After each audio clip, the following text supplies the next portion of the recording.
조성은 사무처장님, 예. 김태규 직대께서 취임하자마자 국회 본회의에서 의결된 그 방통위원장 탄핵 소추안 의결에 대해서 희대의 촌극이라고 규정한 사실 알고 계시죠? 뭐 들어본 것 같습니다. 들어본 거 같습니까? 있습니까? 같습니다는 추정이잖아요. 왜 대답을 이렇게 명확히 안 하세요? 아니 근데 그 입장문을 내셨어요, 공식적으로. 예, 문구가 정확한지를 제가 기억에 의존할 수밖에 없어서 그렇게 말씀을 드리는 겁니다. 입법부를 향해서 규정을 한 그것도 직무대행이 한 규정을 사무처장이 신경 안 씁니까? 국회 상임위 청문회를 향해서 사또 재판 운운하고 위법한 청문회라고 한 사실은 아십니까? 뭐 그렇게 말씀하셨던 것 같습니다. 하셨습니까? 하셨던 것 같습니까? 뭐 저는 그렇게밖에 말씀드릴 수가 없습니다. 이게 방통위의 입장입니까? 김태규 개인의 입장입니까? 뭐 직무대행님의 의견이신 것 같습니다. 개인 의견입니까? 예, 뭐 그런 것 같습니다. 근데 왜 방통위 업무 시간에 기자회견을 합니까? 왜 방통위 공적 공간에다가 입장문을 올리고요? 사무처에서 그런 거 용인할 수 있어요? 관련 질문 조금 이따 다시 하도록 하고요. 7월 31일에 전체 회의 속기록 제출하지 못한다는 입장은 그대로 유지하고 계십니까? 제출할 수가 없는 걸로 그렇게 알고 있습니다. 네. 이게 방통위원회의 판단이 있어야 되는데 지금 전체 회의를 못 열어서 못한다 이거잖아요. 직대만 존재하고 방통위원회가 존재하지 않기 때문에 못한다는 거잖아요. 예, 그렇게 알고 있습니다. 입법부를 공격하는 입장은 마음대로 막 만들어내고 법률에 규정되어 있는 국회 요청 자료 제출은 못하겠다. 이율배반 아니에요?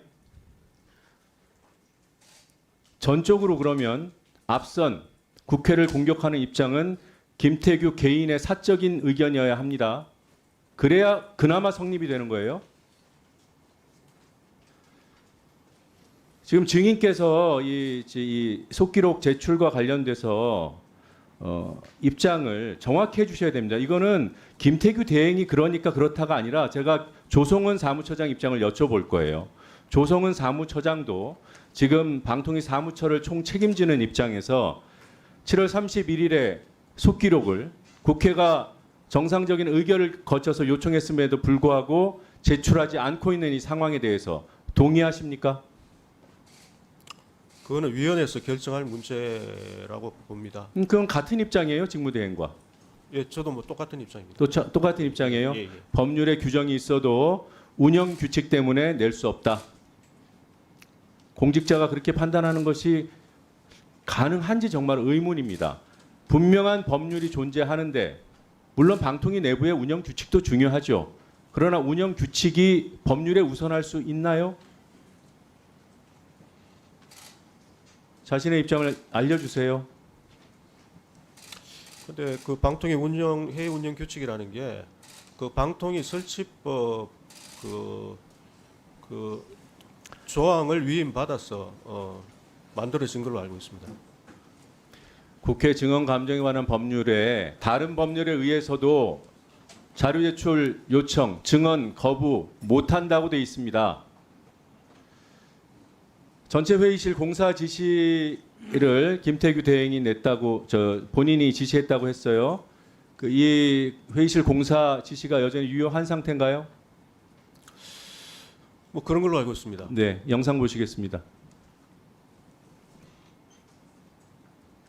전체 회의실을 심판정으로 바꾸는 리모델링이라고 표현하든 하여튼 그 현실이 있으니까 누구랑 협의를 했습니까? 그분은 제가 일방적으로 지시를 한 것이죠. 아, 그러시군요. 예. 네.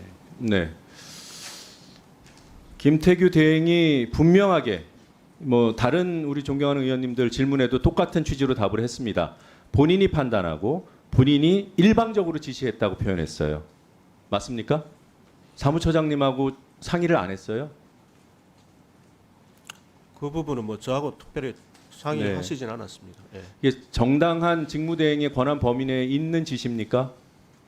뭐 저는 그렇다고 보여집니다. 예. PPT 보시겠습니까? 보시겠습니다.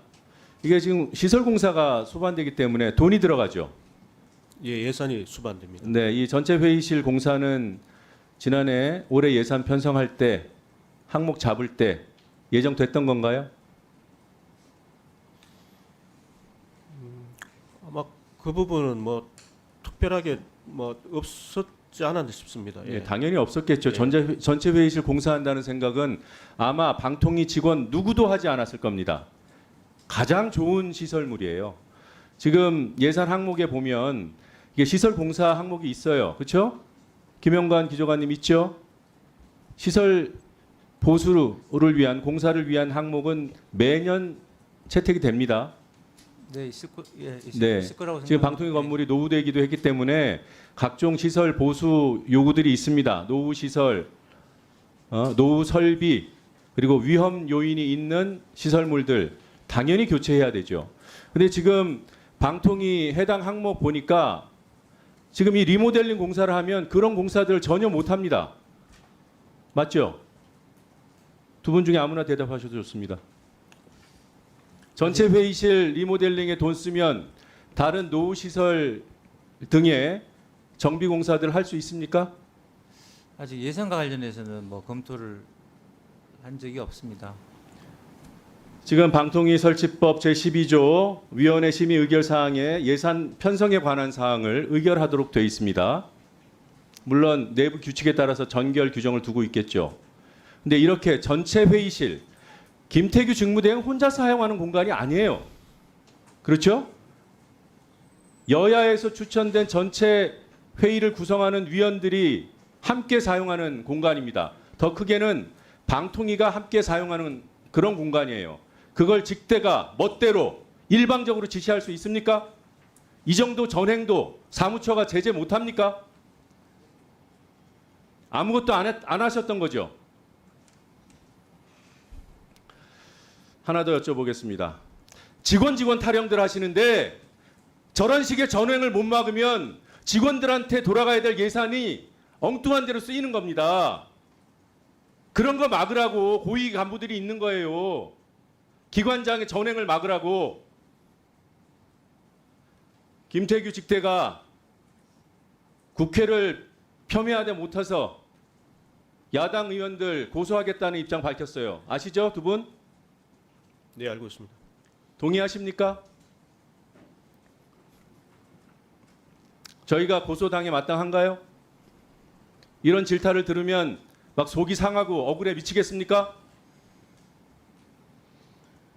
다 각설하고 고위 간부로서 기관장이 국회를 비판하고 야당 의원들을 고소하겠다는데 동의하십니까? 입장이 없어요? 예, 특별히 드릴 말씀이 없습니다. 입장이 없으니 조언도 못 하시겠군요. 아까 분명히 김태규 직대 개인적인 입장이라고 사무처장이 말씀하셨어요. 김영관 기조관님은 어떻게 생각하십니까? 방통위의 입장입니까? 직대 개인의 입장입니까? 방통위의 입장은 아닌 그렇죠? 게 맞고요. 근데 그럼- 이제 그게 개인의 입장인지 아니면 저 방통위 직무 대행의 입장인지는 제가 사실은 생각해 보지를 않았습니다. 지금 한번 판단해 보세요. 직무 대행의 입장도 뭐 직무 대행의 입장 있을 수 있죠. 그렇죠? 공직자의 입장은 누구나 다 있을 수 있습니다. 지금 기조관님도 입장이 있으실 수 있고 있어야 되는 것이고요. 그런데 그 입장에 세금, 예산이 투여되는 것은 또 다른 문제입니다. 직대의 입장 때문에 소송이 이루어지고 소송 비용이 발생하면 누가 부담해야 합니까? 곧 닥쳐올 문제입니다. 두 분께서는 분명한 입장이 있으셔야 해요. 두 분은 예산 각 항목 규정 그 규모별로 전결 권한까지도 갖고 계신 분들입니다. 지금 이 예산이 두 분께 전결 사항으로 내려갈지도 몰라요. 대답해 보세요. 사무처장님부터. 소송 누구 돈으로 해야 됩니까? 그런 부분을 한번 따져봐야 될 것 같습니다. 따져봐야 합니까? 예, 그럴 것 같습니다. 예. 지금 이미 소송 비용도 예산 잡을 때 다 항목 저기 잡아놓죠. 그렇죠? 네, 그렇습니다.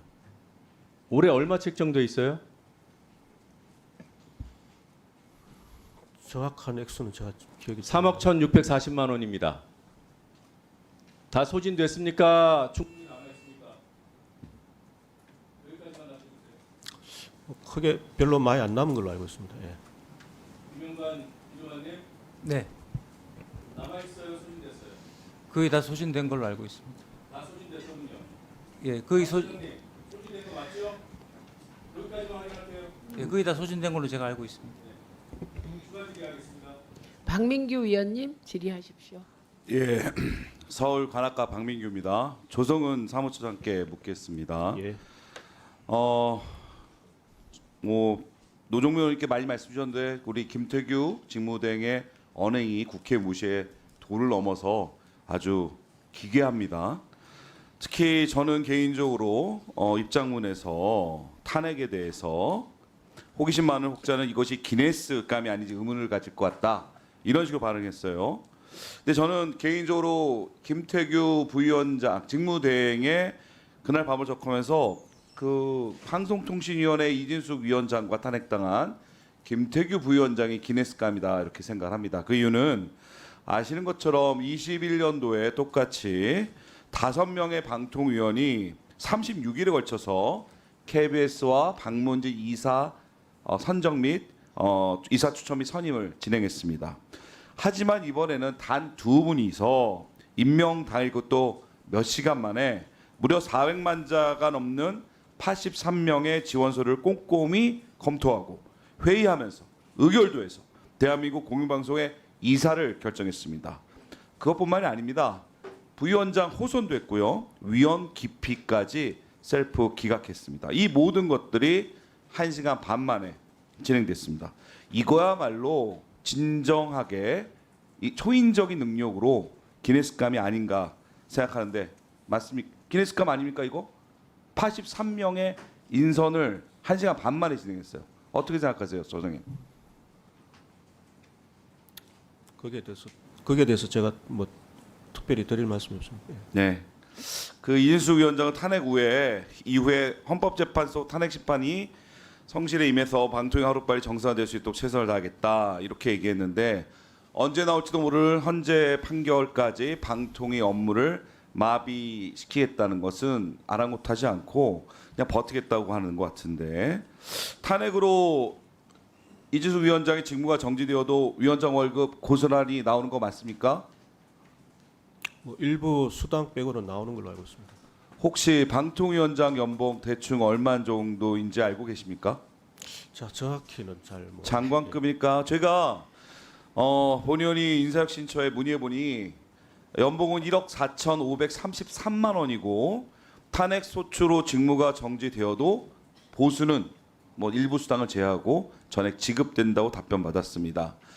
방송통신위원회 운영은 마비되고 우리나라 방송통신 산업 전반에 있어서 큰 불행을 끼친 탄핵을 유발한 이진숙 위원장은 개인적으로는 별다른 큰 문제가 없어 보입니다.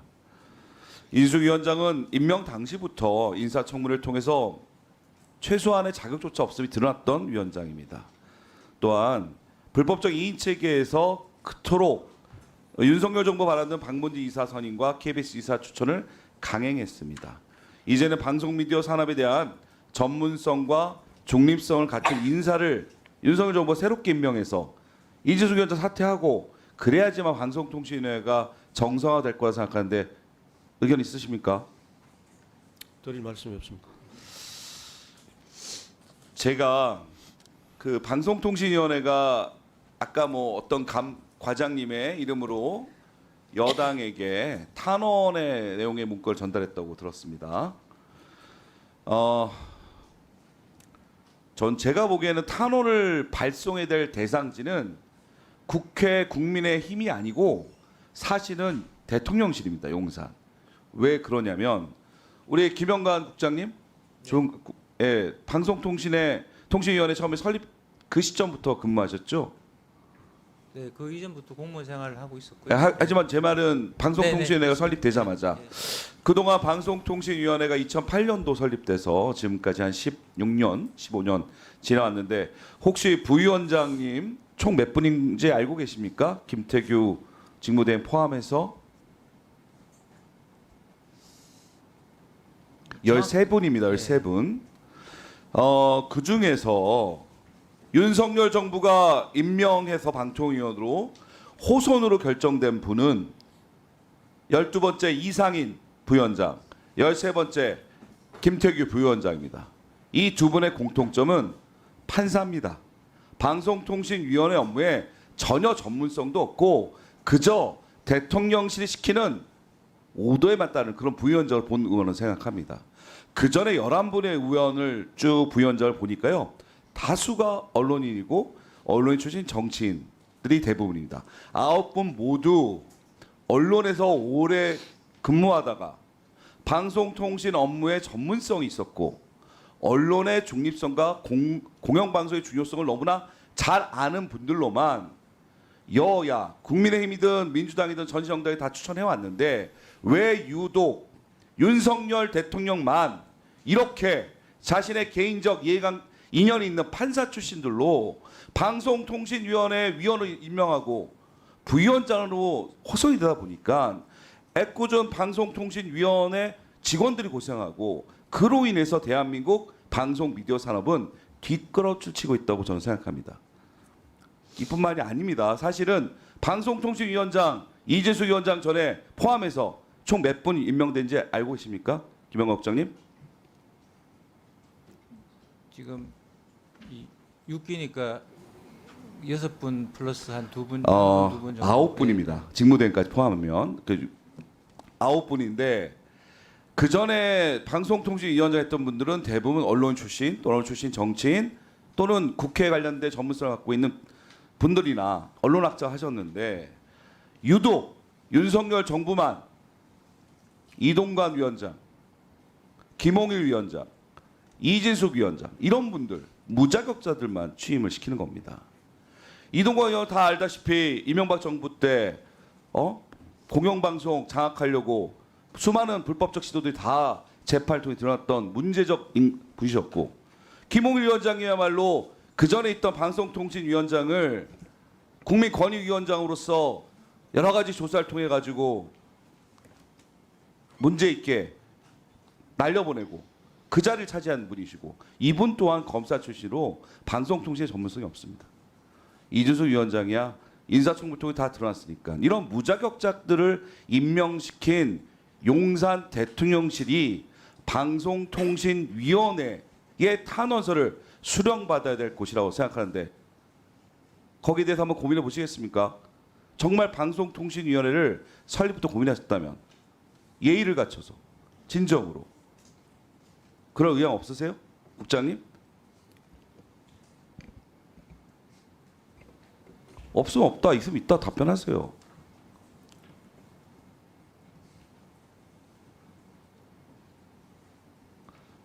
저의 질의가 안 들리십니까? 아니 잘 들립니다. 근데 왜 답변 안 하십니까? 답변을 드리기가 어려워서. 답변 드리기 어렵다고 그렇게 답변하세요. 국장님은 지금 방송통신위원회 최고참 제일 오래된 고위 간부 아니십니까?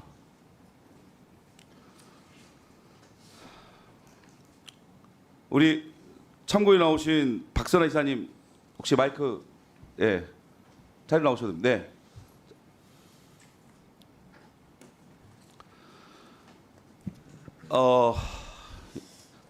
방송문화진흥회 박선아 이사님.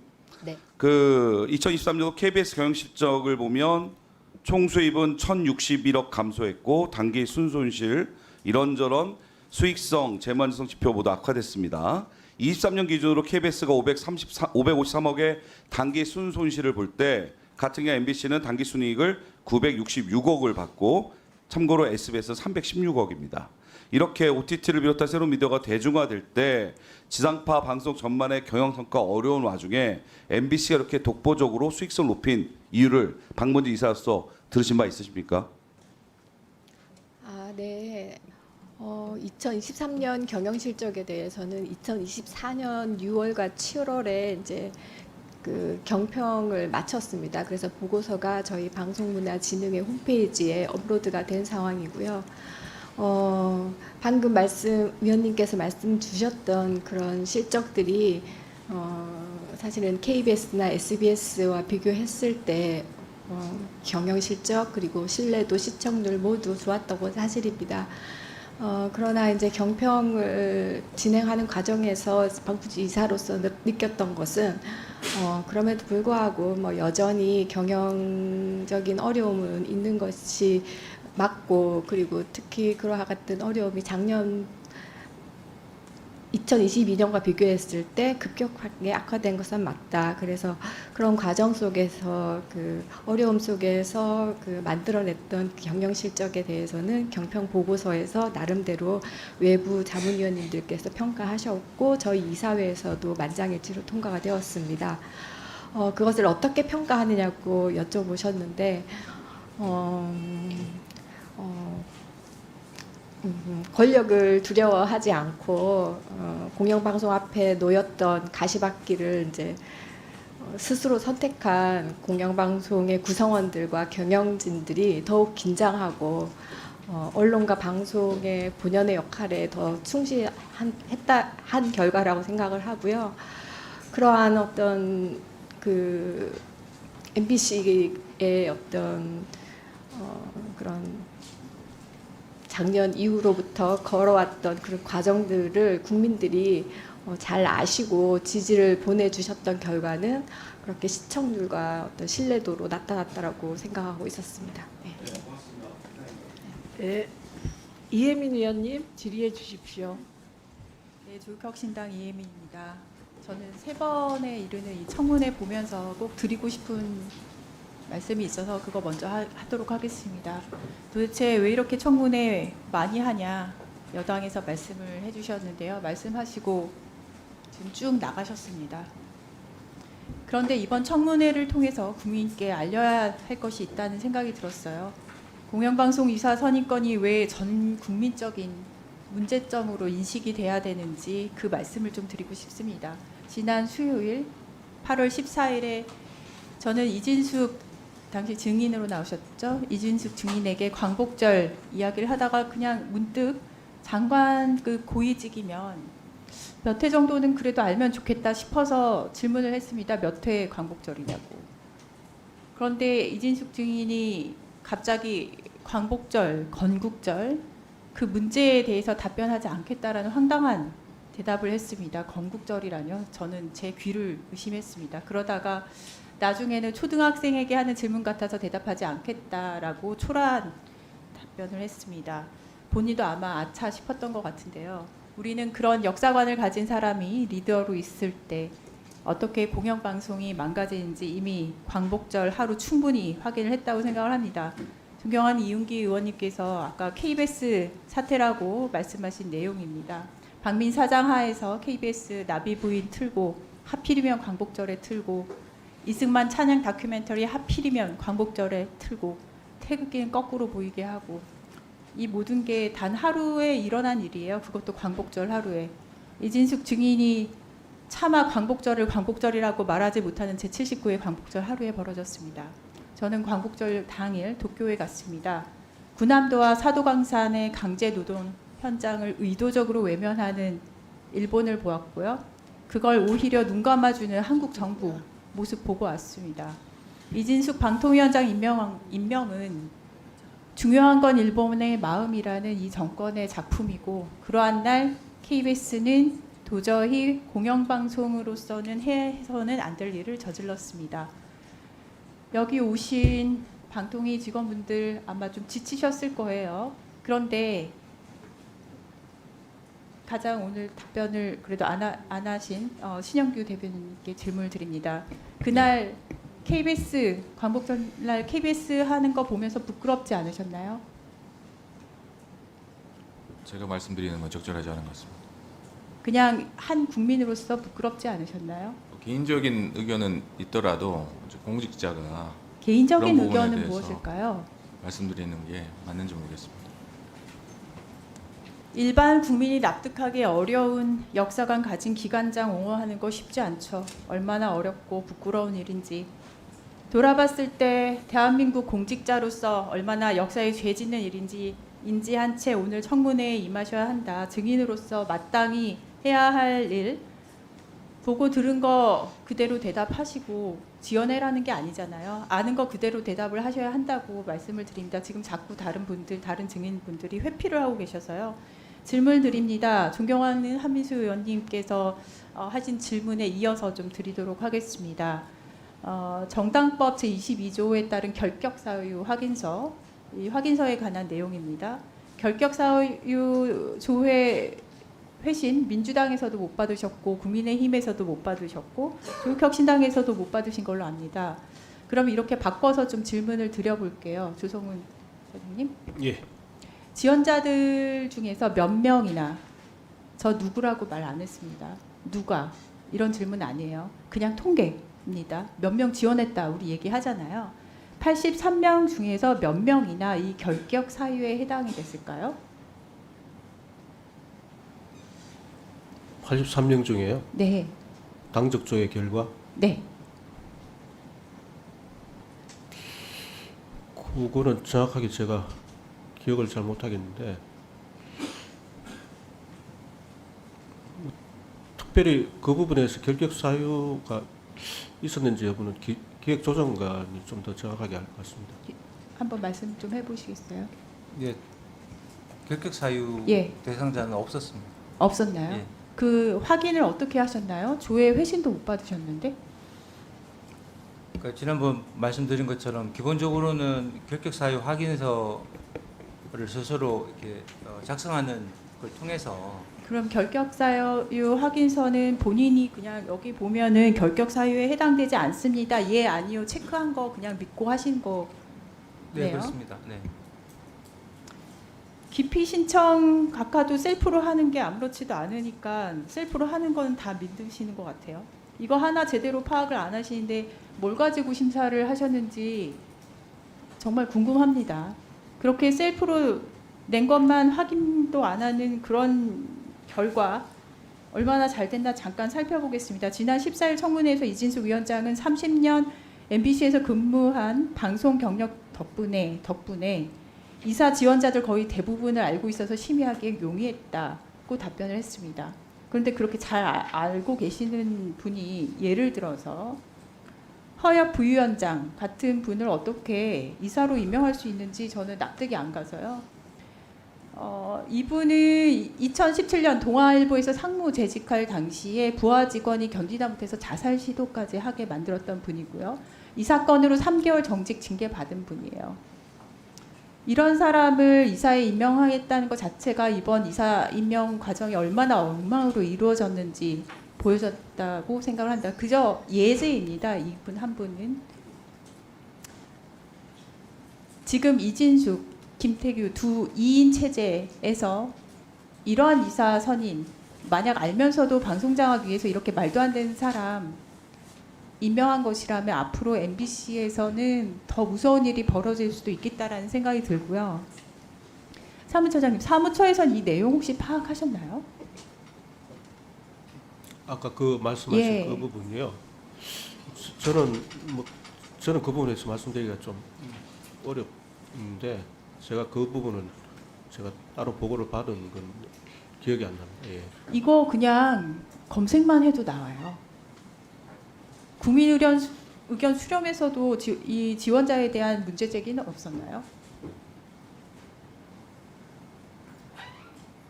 그걸 수렴 의견은 혹시 다 보기는 하셨나요? 아니 그거는 뭐 위원회에서 위원님들이 위원님들은 그럼 다 위원님들 올리기 전에는 그럼 사무처에서는 아무 일도 안 하고 그대로 다 올리시는 건가 봐요. 만약에 이번 이사 임명 과정에 문제가 있었다는 것이 판결로 확인이 된다면 제 역할 다하지 못한 이 심사가 부실하게 이루어지게 한 사무처장님 비롯해서 이사 임명 관련 업무를 담당한 방통위 사무처 직원들 모두 징계 대상이라고 생각을 합니다. 엉터리 심사위원들이 엉터리 이사 임명했기 때문에 이번 공영방송 이사 선임 의결은 무효라고 말을 할 수밖에 없고요. 사실 야당 추천 이제 진행이 된다면은 아까 위원장님께서도 말씀하셨는데 방통위원 임명되고 심사위원 제대로 구성하고 그 후에 한 명 한 명 제대로 꼼꼼하게 심사해서 확인하면서 셀프로 이거 그냥 예 아니요 그냥 적어서 낸 걸로만 하지 마시고 제대로 심사해서 제대로 된 이사들 다시 임명해야 할 것이라고 말씀을 드리면서 질의 마치겠습니다. 예, 이정원 위원님 질의해 주십시오. 네, 서울 광진구갑 국회의원 이정원입니다. 방송통신위원회에 대하여 위기를 넘어 이제는 해체해야 한다는 목소리까지 나오고 있습니다. 사흘 동안의 인사청문회와 세 차례 방송장악 청문회를 이어가면서 저는 도대체 방통위가 왜 이토록 망가졌나 생각을 좀 해봤습니다. 방통위는 합의제 행정기구로 노무현 정부가 설계했고 2008년 이명박 정부가 출범시켰습니다. 미국 연방 방송통신위원회 FCC를 모델로 방송과 통신의 융합이라는 세계적 흐름에 뒤처지지 않겠다는 포부를 내세웠습니다. 그러나 4번의 정부를 거친 오늘날 우리는 국민의 신뢰를 잃고 더 나아가 존폐의 기로에 서 있는 방통위를 보고 있습니다. 방통위가 모델로 삼은 미국의 연방방송통신위원회 FCC를 좀 연구해봤습니다. 방통위 운영 제도를 근본적으로 재설계해야 한다는 생각이 들었습니다. FCC는 정부 행정기관이지만 언론의 자유를 지키기 위해서 중립성과 독립성을 가장 중요하게 여깁니다. 그래서 대통령의 입김을 제도적으로 최소화하고 초당적 운영을 문자 그대로 철칙으로 삼습니다. FCC도 5인 위원회로 구성되지만 반드시 상원의 인준을 거친 사람들을 대통령이 임명하도록 규정하고 있는 것이 대표적인 예입니다. 우리는 이 부분을 명심해야 합니다. 만약 여소야대 의회라면 야당 소속 위원이 더 많아질 수도 있는 구조입니다. 또한 FCC는 철저한 민주적 통제 원칙을 따르고 있습니다. 민주적 통제는 민의를 대변하는 의회 감사권을 통해 이루어집니다. 미국 의회가 FCC에 질의하고 조사하면서 자료 제출을 요구할 경우 FCC는 이에 반드시 응해합니다. 그리고 의회 감사 시 5인의 위원들 모두 출석해서 질의에 답변해야 합니다. 현재 7월 31일 속기록 등 자료 제출 요구 그리고 오늘 국회 청문회 출석 요구를 모두 무시하고 있는 이진수, 김태규 두 사람은 미국이었으면 민주주의 파괴 주범이라는 호된 비판을 받을 것입니다. FCC 운영의 핵심 원칙은 합의와 투명성입니다. FCC의 주요 결정이 이루어지는 회의에는 적어도 3인 이상의 위원이 출석해야 공식 조치를 취할 수 있습니다. 그리고 최종 표결 전에 공개 토론을 갖고 연방회의 공개법, 이른바 선샤인 액트에 따라서 대부분의 회의를 일반인에게 원칙적으로 공개합니다. 미국 시민들은 누구라도 위원회 회의를 방청할 수 있고 민원을 통해서 의견을 제출함으로써 의사결정에 참여할 수 있는 것입니다. 만약 FCC 위원들이 한국방통위의 현재 운영 실태를 봤다면 어디 가서 본인들을 모델 삼았다고 이야기하지 말라 이렇게 강하게 반발했을 것이라고 저는 생각합니다. 자료 제출 요구를 거부하고 버티고 있는 김태규 직무대행의 긴 입장문을 읽어봤습니다. 이미 최민희 위원장께서 하나하나 논파하셨기 때문에 제가 여기서 긴 말을 보태지는 않겠습니다. 김태규 직무대행은 국회 증언감정법 제3조에 의해서 출석 및 증언에 대한 거부 의사를 밝혔습니다. 본인이 국회 증언감정법을 법적 근거로 삼았다면 같은 법 제4조에 따른 자료 제출의 의무는 왜 따르지 않는 것입니까? 권리 행사 조항은 귀신같이 찾아 내세우면서 의무 조항은 무시해도 된다고 생각하는 것입니까?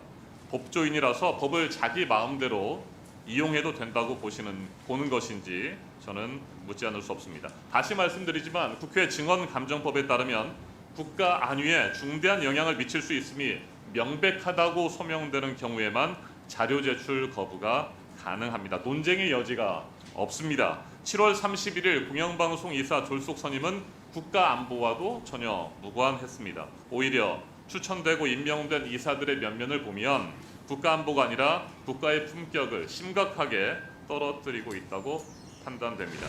이진숙 위원장의 월간 조선 인터뷰를 보면서 저는 또 깜짝 놀랐습니다. 본인이 문화예술인들을 좌파와 우파로 갈라놓고서는 좌우 균형이 중요하다는 이야기를 어떻게 아무렇지도 않게 거리낌 없이 할 수 있다는 말입니까? 한두 시간 만에 졸속으로 공영방송 이사 선임을 처리했으면서 자료를 일일이 살펴서 논의했다라고 어떻게 말합니까? 부적격 인사들, 본인과 이해관계가 얽혀있는 인사들을 임명해 놓고서 직무 수행 능력을 최우선으로 봤다라고 어떻게 거짓말할 수 있단 말입니까? 이외에도 열거하기 힘들 만큼 자기 분열적인 언어가 가득한 인터뷰였습니다.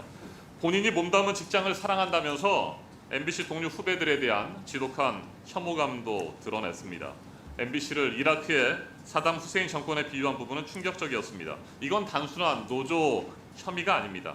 자신의 과거를 배신하고 가족 같은 동료들의 가슴에 대못을 박는 비인간적인 모습을 드러낸 것입니다.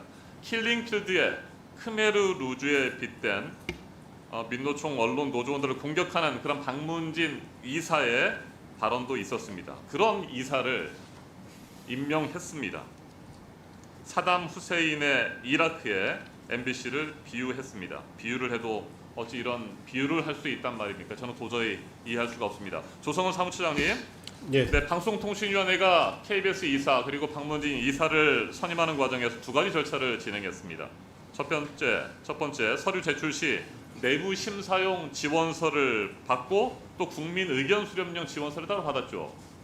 네, 그런 걸로 알고 있습니다. 네, 국민 의견 수렴용 지원서를 왜 받았습니까? 그 이전 사례에 따라서 아마 네. 한 걸로 알고 있습니다. 이전 사례에 따라서 예. 보다 많은 국민들이 인정할 수 있는 그런 인사를 공영방송 이사로 선임한 것 아니겠습니까? 그리고 투명하고 또 공정하게 이사 선임 절차를 진행하기 위해서 국민 의견 수렴을 했던 거 아닙니까? 몇 건이나 접수가 됐습니까? 그게 정확하게 제가 500여 건. 네, 500여 건이죠. 500여 건을 왜 받았습니까 도대체? 그 의견을 수렴해가지고 이사 선임 절차에 반영했습니까? 안 했죠. 답변해 보십시오. 그는 그 위원장님과 부위원장 두 분이 아마 뭐 반영해서 결정한 거 아닌가 네. 싶습니다. 예. 그렇게 애써서 지원자들이 국민 의견 수렴용 지원서까지 써서 내고 그 많은 사람들이 지원서를 낸 상태에서 심사를 공정하게 평가받을 거라고 기대하지 않았겠습니까? 거기에 대해서 어떻게 생각하십니까? 뭐 그렇게 했을 거라고 생각합니다. 네, 예. 이진수, 김태규 두 사람에게만 책임을 미룰 것이 아니라 방송통신위원회 차원에서 이건 잘못됐다고 판단하지 않으십니까? 그런 사무 절차를 진행하셨잖아요, 사무처장이. 예, 저희는 뭐 절차 진행을 어떻게 생각하십니까? 국민 의견 수렴용 지원서를 받고도 전혀 반영하지 않은 거에 대해서 미루지 마시고 책임을. 아니 뭐 전혀 반영하지 않은 건 아니라고 생각합니다. 그러면요, 어떻게 예. 반영했습니까? 아니 뭐 두 분이서 그 부분까지 뭐 같이 그 검토를 하지 않았나 싶습니다. 예. 한두 시간 안에 그 부분까지 다 검토했다고 확신할 수 있습니까? 뭐 제가 확신이란 표현을 쓰기는 어려울 것 같고요. 저기 어쨌든 간에 뭐 오셔서 그 위원회 전에도 아마 두 분이서 아마 논의한 게 있지 네, 않나 서류 싶습니다. 전형 예. 시 필요할 경우에 면접 심사를 진행할 거다. 이것도 사전에 밝히지 않았습니까? 네, 왜 그렇습니다. 면접 심사를 안 했습니까? 그 필요시라고 되어 있어서 아마 그렇게 판단하신 것 같습니다. 그러면 필요하지 않다고 판단한 이유는 뭘까요? 그거는 제가 뭐 답변 드릴 사항은 아닌 것 같습니다. 아니요, 사무처장께서 네. 방송통신위원회 사무 책임자로서 답변할 수 있는 거 아닙니까? 충분한 그런 의견도 제시할 수 있잖아요. 아니 그 뭐 선임 계획은 그렇게 되어 있는 거니까요. 더군다나 지원자들이 물어보면 필요할 경우에 면접할 수도 있다. 그래서 면접을 준비한 지원자들도 많이 있었다는 거 아닙니까? 미안하지 않습니까? 면접 심사를 통해서 국민을 대신해서 질의하고 공영방송 이사의 자격과 능력을 검증하기 위한 거 아닙니까? 그래서 면접 심사를 할 수도 있다고 했던 거 아닙니까? 어떻게 생각하세요? 뭐 그랬던 거 아닌가 싶습니다. 예. 네. 그랬는데 그렇게 안 하는 걸로 결정한다면 아무런 의견도 제시하지 않습니까? 사무처에서는? 그냥 두 사람이 이진수, 김태규 두 사람이 결정하면 그대로 따라가는 게 사무처의 역할입니까? 뭐 사무처는 위원회에서 결정한 대로 뭐 갈 수밖에 없는 그런 조직인 것 같습니다. 네. 이진숙 위원장은 월간조선 인터뷰에서 충분한 시간을 갖고 자료를 일일이 살펴 논의한 후 의결했다고 했어요. 충분한 시간을 갖고 일일이 살폈다고 보십니까? 그 부분도 뭐 제가 답변 드린 건 적절하지 않는 것 같습니다. 충분히 살피지도 않았고 제대로 검증하지도 않았고요. 이해관계가 얽힌 사람들을 MBC 박문진 이사와 KBS 이사로 임명하고 추천하고 선임했던 거 아닙니까? 어떻게 생각하세요? 그런 사례들이 여러 건 있잖아요. 예, 현재 청문회 중입니다만 위원님 여러분께 양해 말씀드립니다. 우리 위원회는 출석 요구에도 불구하고 지금까지 과방위 회의장에 출석하지 않은 증인 이진숙 방송통신위원회 위원장, 김태규 방송통신위원회 위원장 직무대행에 대해 고발하기로 간사와 협의를 하였습니다. 따라서 당초 오늘 회의 안건에는 없었지만 간사와의 협의에 따라 청문회 불출석 증인 고발의 건을 추가로 상정합니다.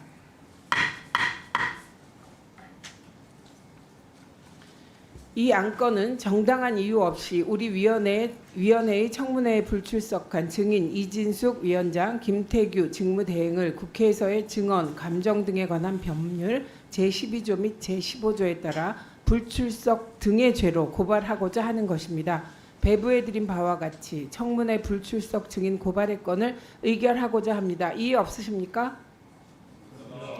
예, 이의가 없으시므로 가결되었음을 선포합니다. 불출석 증인 고발과 관련한 고발장 작성 등은 위원장에게 위임하여 주시기 바랍니다. 다음으로